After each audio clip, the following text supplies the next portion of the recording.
What's your experience been like at Bear Archery, and how did you even come across this opportunity to work for them?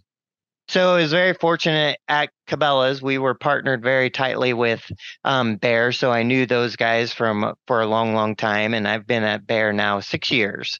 So just they had an opening in their product development, and that was one of the funnest aspects I could say that I've had. Is it's really fun to be able to kind of dig into the market and kind of go out and hunt and use the stuff and be like, oh, no one's really doing this. Should we come out with a bow that does that, and where are the different things that we can kind of, now people seem to be hunting more out of a ground blind. Do we have bows that are really good for ground blind hunting versus tree stand hunting? And even modern day now, it seems like tree saddles are becoming more popular.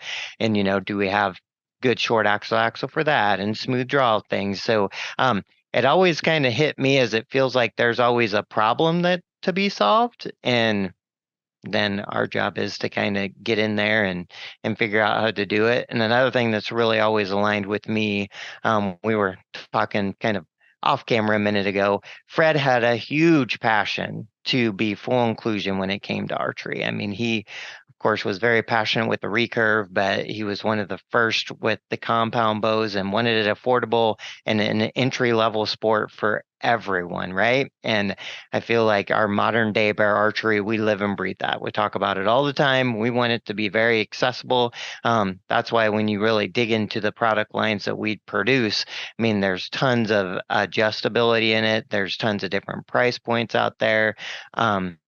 So we really make the bows as adjustable so they can fit everybody.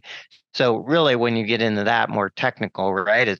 I always like to compare it to a pair of shoes. I can put anybody in any size of shoes, and it might work. But if I get you the right size, you really will like those shoes, right? Archery is very much that way. I mean, you can shoot ones that maybe aren't exactly fitting you perfect, but when we have enough adjustments and ability in the bows to fit you perfect, you just have a better experience.